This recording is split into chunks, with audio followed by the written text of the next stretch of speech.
Imagine you are King of England. You have ruled for over 20 years. You have fought off invasions, crushed rebellions, and held together one of the wealthiest kingdoms in Northern Europe. Then, on the 5th of January 10,066, you die, and you leave no clear heir. In the space of a single year, 3 men will claim your throne. 2 of them will die trying to take it. And the third will transform England so completely that the country you ruled will essentially cease to exist. The language will change. The aristocracy will be replaced almost entirely. The architecture, the law, the very way people think about power, all of it will be reshaped from the ground up. This is not just the story of a battle. This is the story of the last time England was truly conquered, and how that conquest echoed through centuries of history that followed. Stay with me, because 1066 is one of those rare years where everything genuinely hinges on a handful of decisions, a few strokes of luck, and the ambitions of men who believed, with absolute conviction, that God was on their side. Let us go back to the beginning. To understand 10,066, you need to understand the world that produced it.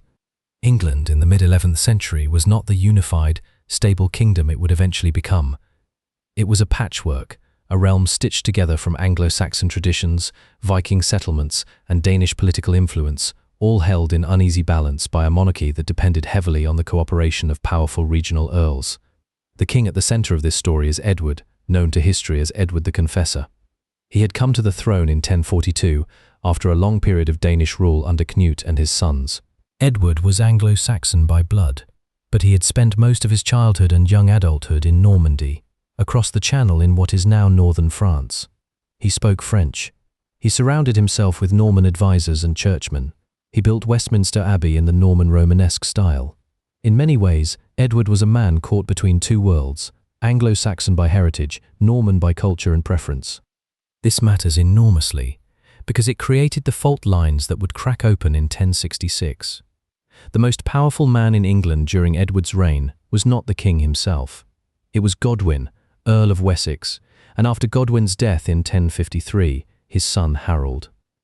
The Godwins were Anglo-Saxon to the bone, wealthy, politically shrewd, and deeply embedded in the structures of English power. Harold Godwinson, by the early 1060s, was Earl of Wessex, the largest and richest earldom in the kingdom. He was Edward's brother-in-law. He commanded armies. He negotiated treaties. He was, in everything but name, the second most powerful person in England. And then there was William. William, Duke of Normandy, was a man whose entire life had been shaped by the need to prove himself. He was born illegitimate. His father, Duke Robert of Normandy, never married his mother, a tanner's daughter named Herleva. In the brutal world of 11th century aristocratic politics, this was not a minor biographical detail. It was a stigma that followed him everywhere. His enemies called him William the Bastard, and they meant it as a complete dismissal of his legitimacy to rule. He had survived assassination attempts as a child. He had fought off rebellions from Norman barons who thought an illegitimate duke was no duke at all. By the time he reached adulthood, William had been hardened into something extraordinary, a military commander of exceptional ability, a political operator of ruthless intelligence, and a man with an almost pathological need to be recognized as legitimate. So when William claimed that Edward the Confessor had promised him the English throne, it was not simply an opportunistic land grab. For William, it was the ultimate validation. To be King of England, to be recognized as a legitimate monarch by the whole of Christendom, would erase the circumstances of his birth forever. Whether Edward actually made that promise is one of the great disputed questions of this story.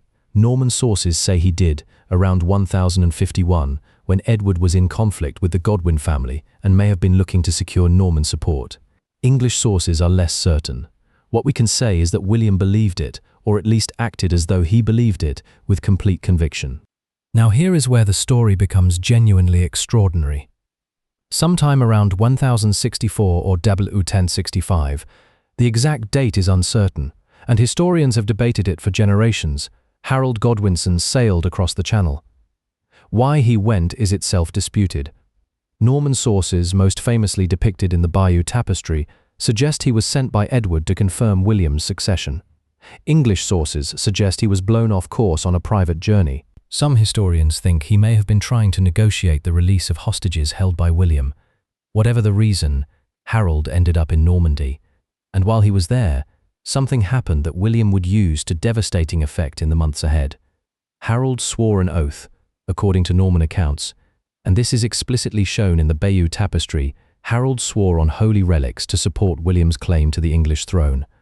It was a solemn, binding oath in the religious and political culture of the 11th century. Breaking it was not just a political act, it was sacrilege. Harold returned to England, and when Edward the Confessor died on the 5th of January 1066, Harold did exactly what William had feared and exactly what his oath had supposedly forbidden. He took the throne. The English Witenagemot, the assembly of leading nobles and churchmen, chose Harold as king. He was crowned on the same day Edward was buried, almost certainly in the newly consecrated Westminster Abbey. The speed of it was deliberate. Harold and his supporters knew that delay was dangerous. Every day without a crowned king was an invitation to chaos. Harold was, by most accounts, a capable and respected leader. He had military experience. He had political support. He was English, which mattered deeply to the Anglo-Saxon nobility. But he had 3 problems, and each of them was potentially fatal. The first was William of Normandy, who received the news of Harold's coronation with cold fury and immediately began preparing an invasion. The second was Harald Hardrada of Norway, and the third was Harold's own brother, Tostig. Let us talk about Tostig for a moment, because he is one of the most fascinating and troubling figures in this whole story. Tostig Godwinson had been Earl of Northumbria, the vast and turbulent northern earldom. In 1065, the Northumbrian things had risen in rebellion against him, accusing him of tyranny and arbitrary taxation. They expelled him and demanded a different earl. Harold, faced with a choice between his brother and the stability of the north, sided with the rebels. Tostig was exiled. He never forgave Harold for that decision. In the spring of 1066, Tostig began raiding the English coast with a small fleet, looking for support and allies. He approached William of Normandy. He approached the King of Denmark, and eventually he found his way to Harald Hardrada, King of Norway. Harald Hardrada, the name means Harold the Hard Ruler, was one of the most remarkable figures of the 11th century. He had fought as a mercenary in the Byzantine Empire's elite Varangian Guard. He had campaigned in North Africa, Sicily, and the Middle East. He had accumulated enormous wealth and a reputation for ferocious military skill. He was also, by 1066, in his early 50s and looking for one last great conquest. His claim to England was, to put it charitably, tenuous. It rested on a complicated series of agreements between earlier Scandinavian rulers that most English people would have found laughable. But Harald Hardrada did not need a strong legal claim. He had an army. So as the summer of 2066 progressed, Harold Godwinson found himself facing a nightmare scenario. 2 invasion forces were preparing to descend on England simultaneously, from 2 different directions. William was gathering his fleet and army in Normandy, waiting for favorable winds, and Harald Hardrada was preparing to sail from Norway with what the sources describe as a fleet of 300 ships. Harold mobilized his forces and positioned them along the southern coast, watching for William. He kept this defensive posture through the summer, an expensive, exhausting effort that strained the resources of his kingdom. The third, the Anglo-Saxon levy of fighting men, could not be kept in the field indefinitely. Men had farms to tend, harvests to bring in, and then the winds changed, or rather, they did not change, not in the south. William remained pinned in Normandy by unfavorable weather. But in the north, the winds were perfect for a Norwegian fleet. On the 18th of September 1066, Harald Hardrada and Tostig landed on the Yorkshire coast with a large Norwegian army. The exact size is debated, medieval sources tend to exaggerate, but it was a serious force. They moved inland along the River Ouse, and on the 20th of September, they met and defeated the local English forces at the Battle of Gate Fulford, just south of York. The northern earls Edwin and Morcar were beaten decisively. York submitted. Harald Hardrada accepted hostages and supplies. He seemed, for a moment, to be in control of the north of England. Harold Godwinson received the news in the south.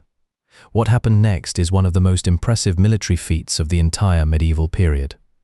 Harold's force marched his army north. The distance from London to York is roughly 300 kilometers. Harold covered it in approximately 4 days. This was not a leisurely movement of troops. This was a hard, punishing drive that pushed men and horses to their limits. Harold was gambling everything on speed. on the hope that he could reach the north before Hardrada consolidated his position, before the Norwegian king had time to rest, resupply, and prepare. The gamble worked. On the 25th of September, 10,066, Harold's army arrived at a place called Stamford Bridge, a crossing on the River Derwent, about 12 kilometers east of York. Harold, Hardrada, and Tostig were there with their forces, but they were not expecting a fight. They had left a significant portion of their army back with the fleet at Rickle. The men at Stamford Bridge were, by some accounts, relaxed, not fully armoured, enjoying a warm, late September day. What happened next became legendary. The English army appeared on the western bank of the river. The Norwegians scrambled to form a defensive position. There is a famous story, almost certainly embellished, possibly invented, but too vivid to ignore, of a single enormous Norwegian warrior holding the bridge against the entire English advance, cutting down man after man until he was finally killed by an English soldier who floated under the bridge in a barrel and stabbed upward through the planks. Medieval chroniclers loved this kind of detail. It may be pure legend, but it captures something true about the ferocity of what followed. The Battle of Stamford Bridge was a decisive English victory. Harold Hardrada was killed, shot through the throat by an arrow, according to some accounts. Tostig was killed alongside him. The Norwegian army was shattered. The survivors were allowed to sail home, and the sources tell us that the 300 ships that had brought the invasion force needed only 24 to carry the survivors back to Norway. Harold had saved his kingdom from the north. He had done it with extraordinary speed, tactical brilliance, and sheer force of will. And then, 3 days later, the wind changed in the south. William of Normandy landed on the English coast on the 28th of September, 1066.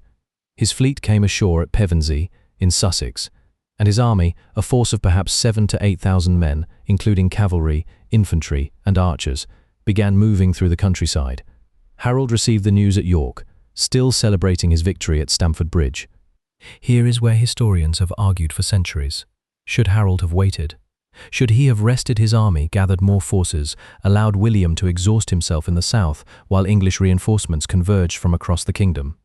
Many historians think this would have been the wiser course. Harold's army was tired. His elite Huscarls, the professional household warriors who formed the backbone of his force, had just fought a major battle.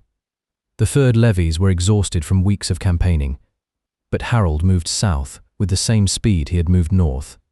He was back in London by the 6th of October. He gathered what reinforcements he could. And on the 13th of October, he marched out of London toward the south coast. Why the rush?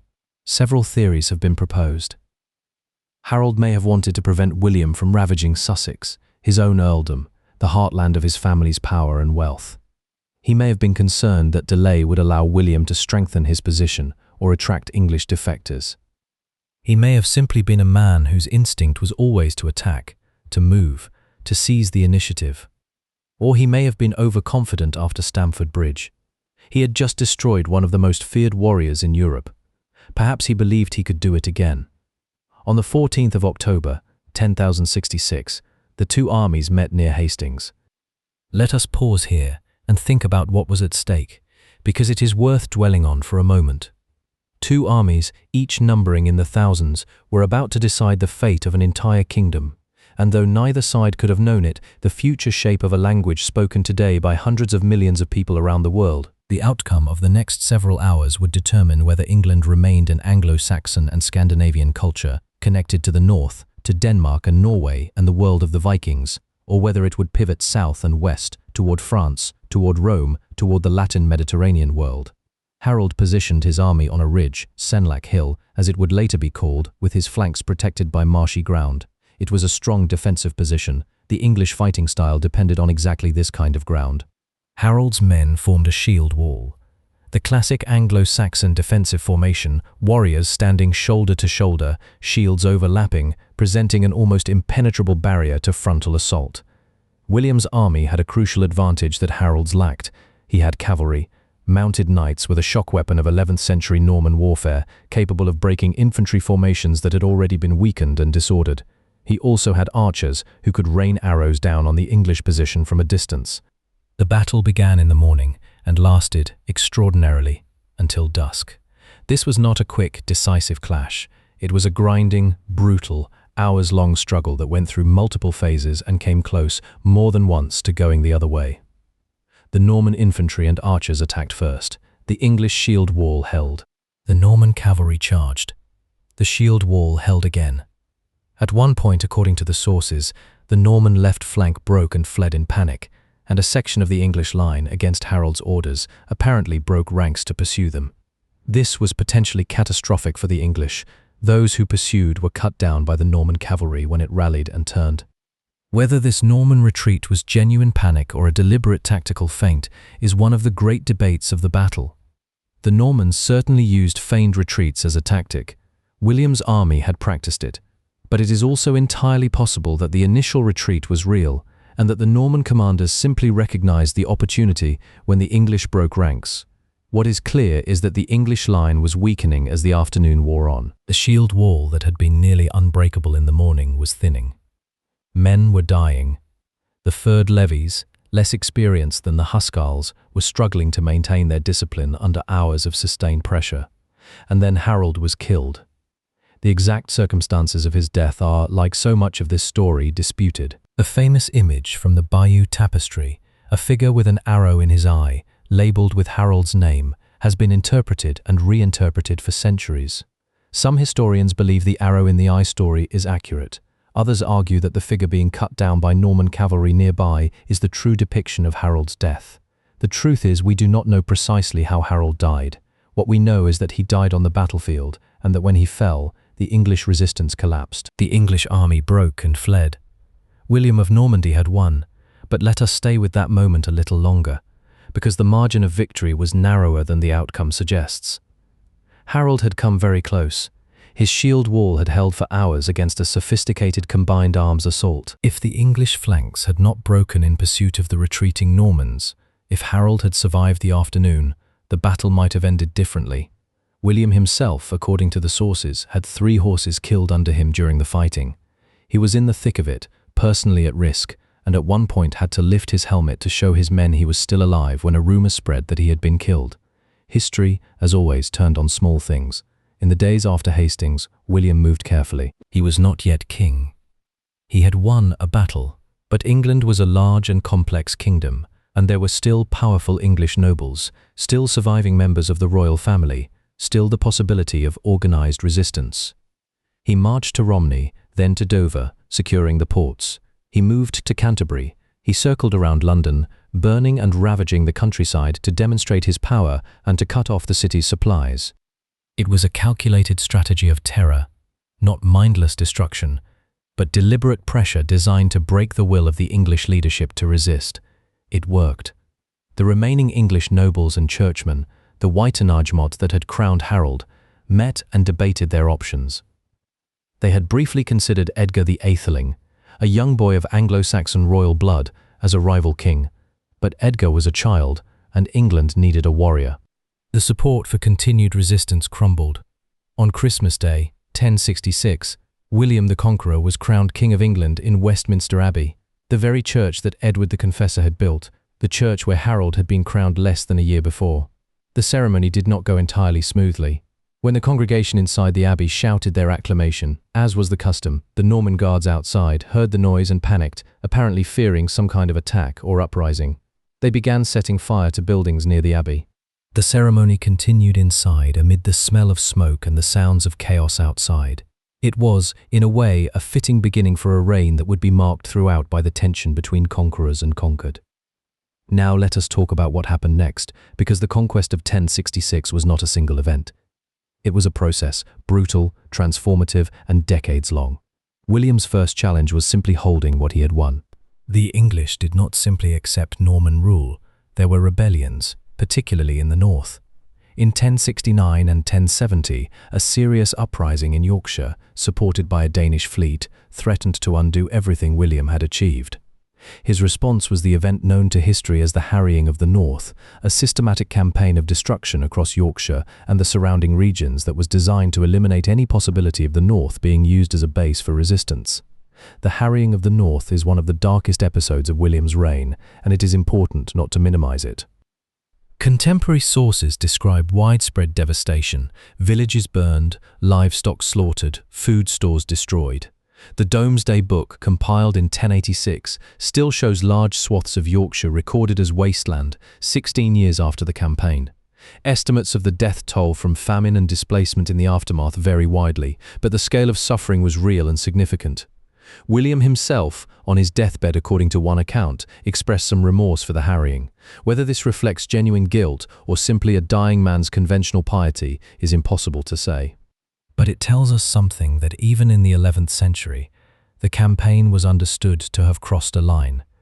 The transformation of English society that followed the conquest was sweeping and systematic. William replaced the Anglo-Saxon aristocracy with Norman lords on a scale that amounted to a complete ethnic replacement of the ruling class. By the time of the Domesday Book in 1086, it has been estimated that less than 10% of the land in England was still held by Anglo-Saxon landowners. The rest had been redistributed to William's Norman followers. This was not just a change of faces at the top. It was a restructuring of the entire social and political order. The Norman lords brought with them a different conception of feudalism, a more rigid, hierarchical system in which land was held directly from the king in exchange for military service, and in which the king's authority over his barons was more clearly defined and more jealously enforced than it had been under the Anglo-Saxon system.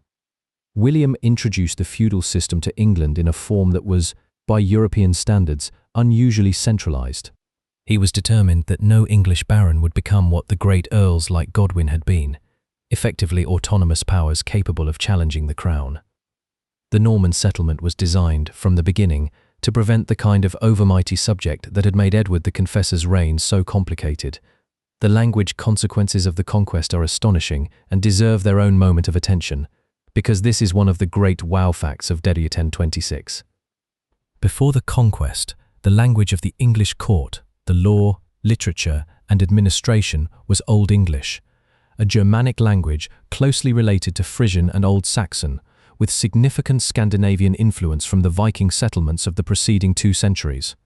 After the conquest, French became the language of the court, the aristocracy, the law, and much of the church. Latin remained the language of formal scholarship and religious writing. Old English did not disappear. It survived among the common people, evolving gradually into what we call Middle English. But it was cut off from prestige and power.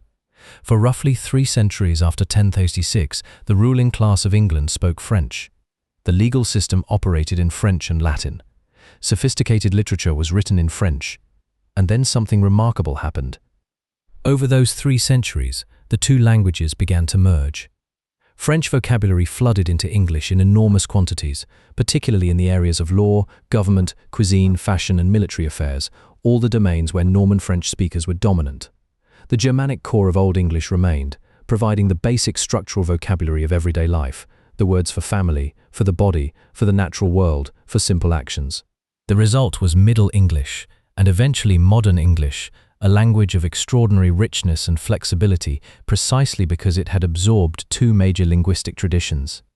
This is why English has so many synonyms, why we can say begin or commence, ask or inquire, kingly or royal, holy or sacred. In almost every case, the first word is Germanic, descended from Old English. The second is French or Latin, descended from the Norman conquest. Every time an English speaker uses a word like government, justice, parliament, castle, cuisine, or fashion, they are in a very real sense speaking the legacy of 1066. Here is another extraordinary consequence that often gets overlooked. The Norman conquest fundamentally changed England's geopolitical orientation. Before 1066, England was a North Sea kingdom. Its trade, its culture, its political connections ran north and east toward Scandinavia, toward Denmark, toward the world of the Vikings. The kings of England had often been Scandinavian. The culture was Scandinavian in many of its most important features. After 1036, England became connected to France in ways that would shape the next 4 centuries of European history. William and his successors held lands on both sides of the Channel. English kings were also French dukes and counts. The great dynastic struggles of the medieval period, the Angevin Empire, the 100 Years' War, the long contest between England and France that would not be fully resolved until the 15th century, all of these grew, in one way or another, from the situation created in 1066. The Magna Carta of 1215, one of the foundational documents of constitutional government in the English-speaking world, was written in Latin and negotiated in French by Norman barons who were asserting rights against a Norman king. The parliament that eventually emerged from the English political system was shaped by Norman feudal concepts of consultation between a king and his vassals. The common law tradition that spread to much of the English-speaking world was a product of the legal reforms of the Norman and Plantagenet kings who followed William. None of this was inevitable. None of it was planned. It was the long-term consequence of a battle fought on a hillside in Sussex on a single October day. Let us return, for a moment, to the three men whose competing claims set all of this in motion, because their fates are worth sitting with. Harold Hardrada, the last great Viking conqueror, died at Stamford Bridge. His death is often described as the end of the Viking Age, the final moment when Scandinavian warrior culture made its last bid for dominance in the British Isles. This is a slight oversimplification, but it captures something true. After 1036, the Scandinavian kingdoms turned inward toward their own consolidation and Christianization. The era of great Viking raiding and conquest was effectively over. Harold Godwinson died at Hastings, the last Anglo-Saxon king of England. His body was, according to some accounts, so badly mutilated in the battle that it could only be identified by marks on his skin known to a woman who had been close to him. William initially refused him honorable burial, a pointed statement about the status of a man he considered a perjurer and usurper. Harold was eventually buried, though the exact location has been disputed for centuries. Waltham Abbey in Essex has the strongest claim. He left behind a kingdom transformed, a culture about to be submerged, and a name that became for Anglo-Saxon England a symbol of what had been lost. William the Conqueror ruled England until his death in 1087, and his reign was, by any measure, one of the most consequential in English history. He was a man of tremendous ability and tremendous ruthlessness, capable of extraordinary administrative innovation and capable of the harrying of the North. He built the Tower of London. He commissioned the Domesday Book, a comprehensive survey of English landholding that has no parallel anywhere in medieval Europe and remains one of the most remarkable administrative documents of the entire Middle Ages. He held his kingdom together against multiple challenges, internal and external. He died somewhat ignominiously from injuries sustained when his horse stumbled during a campaign in France. He was buried at Caen in Normandy, and even his funeral was disrupted. A man stood up during the ceremony and objected that the land on which the abbey was built had been taken from his family without compensation. It was a small, almost comic moment, but it captured something essential about William's entire reign. He had taken things. He had built things with what he took. And the people he had taken from did not forget. The Domesday Book, commissioned in 1085 and completed in 1086, deserves a moment of special attention because it is one of the most astonishing documents in all of medieval history. William sent commissioners to every county in England to record who held what land, what it was worth, and what it had been worth before the conquest. The result was a comprehensive survey of an entire kingdom, something no ruler in medieval Europe had ever attempted on this scale.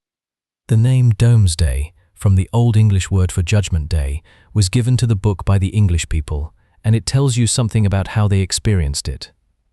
This was a survey from which there was no appeal, no escape, no arguing with the results. Like the Last Judgment itself, the Domesday Book rendered a final verdict. It was, in its way, a statement of absolute royal power, a declaration that the king knew what you owned, and therefore knew what you owed him. It is also, for historians, an invaluable window into the world of 11th century England, into the names of villages, the values of manners, the distribution of wealth, the scale of the transformation that the conquest had wrought. Now let us think about the longer legacy, because 10,066 is one of those events whose consequences keep unfolding across centuries. The Norman conquest created an England that was, in important ways, more connected to the broader currents of European civilization than it had been before. Norman architecture, the great cathedrals and castles built in the decades after 1066, transformed the physical landscape of England. Durham Cathedral, begun in 10,093, is one of the great achievements of Romanesque architecture anywhere in the world. The Tower of London, Windsor Castle, and dozens of other fortifications created a built environment that still shapes the English landscape today. The Church in England was reorganized along Norman lines, bringing it more firmly into alignment with the reforming papacy of the late 11th century. This had long-term consequences for the relationship between church and state in England. consequences that would eventually contribute to the conflicts of the 12th century, including the famous murder of Thomas Becket and to the much later break with Rome under Henry VIII. The Norman settlement also created the conditions for a distinctive English legal tradition. The common law, the system of judge-made law based on precedent, applied consistently across the kingdom, developed in England during the Norman and Plantagenet periods in a way that had no real parallel elsewhere in Europe. This legal tradition would eventually be carried to North America, Australia, India, and much of the rest of the world by English colonization, making it one of the most widely influential legal systems in human history. And then there is the question of national identity. The conquest created over time a peculiar English self-consciousness, a sense of being a people who had been conquered, who had absorbed their conquerors, and who had emerged from that process as something new and distinctively themselves. The myth of the Norman yoke, the idea that the conquest had imposed an alien tyranny on a free Anglo-Saxon people, became a recurring theme in English political thought, invoked by everyone from medieval rebels to 17th century parliamentarians to 19th century reformers. The idea that there was a golden age before the conquest, when Englishmen were free, and that the struggle for liberty was in some sense a struggle to recover what had been lost in 1266, this idea had remarkable staying power. It was not historically accurate, exactly, but it was psychologically powerful. It gave English political radicalism a particular flavor, a sense of recovering ancient rights rather than demanding new ones, that shaped English and eventually American political culture in profound ways. Think about that for a moment. The political rhetoric of the English Civil War in the 17th century, and through that, some of the ideas that fed into the American Revolution, these were shaped in part by the memory of 1266. The conquest cast a very long shadow. There is one more thread worth pulling on before we reach the end of this story. The year 1066 is often presented as a clean break, before and after, Anglo-Saxon and Norman, Old England and New. But the reality was messier and more interesting than that. The Norman conquerors did not simply replace Anglo-Saxon culture. They absorbed it, were changed by it, and over the course of generations became something new themselves. By the 12th century, the descendants of William's Norman knights were beginning to think of themselves as English. They were writing histories of England that celebrated Anglo-Saxon kings alongside Norman ones. They were learning Old English, or at least showing interest in it. They were intermarrying with the remaining Anglo-Saxon noble families. The great medieval chronicler William of Malmesbury, writing in the early 12th century, was himself of mixed Norman and English descent, and he was acutely aware of it. He wrote about the conquest with a kind of double consciousness, seeing it from both sides, understanding both what had been gained and what had been lost. This process of fusion, the slow merging of Norman and Anglo-Saxon into something we can begin to call English in the modern sense, is one of the great cultural stories of the medieval period. It produced the language, the law, the literature, and the political culture that would eventually spread around the world. It all flows from 1 year. 1 year in which 3 men fought for a kingdom, 2 of them died, and the third changed everything. The year 1066 is sometimes taught as a simple story of conquest. The Normans came, they won, England changed. But the more you look at it, the more complex and fascinating it becomes. It is a story about the fragility of political legitimacy, about how the death of one man without a clear heir can set an entire world in motion. It is a story about the role of contingency in history, about how a change in the wind, a moment of indiscipline on a battlefield, an arrow in the darkness, can determine the fate of millions of people for centuries to come. It is a story about what happens when cultures collide, and over time, merge, creating something neither could have produced alone. And it is a story that is not, in the end, really over. Every time you speak English, you are speaking the consequence of 1066. Every time a court in the English-speaking world follows a legal precedent, you are following a tradition shaped by the Norman kings. Every time you look at a medieval castle or cathedral in England, you are looking at the physical legacy of the men who crossed the Channel in that autumn of 1066. The past is never as far away as we think. And 1066 is closer than most. If this story has made you see that year differently, if you feel the weight of what was at stake on that October hillside, or the strangeness of how a single year could bend the course of history so completely, then I would love to know what struck you most. Leave a comment below. Was it the linguistic legacy, the sheer speed of Harold's campaigns, the narrowness of William's victory? Tell me what you are still thinking about. If you want to go deeper into the world that produced 1066, the Viking Age, the rise of Normandy, the Anglo-Saxon kingdoms, there is much more to explore on this channel. The story of how William built his duchy, how the Vikings reshaped Northern Europe, how the medieval world emerged from the wreckage of Rome, all of it connects, all of it matters, and all of it is waiting for you here. Subscribe if you want history told this way, with the complexity left in, with the human stakes made clear, and with the understanding that the past is not a collection of dates and names, but a living force that shaped everything you see around you. The next chapter is already there. Come and find it.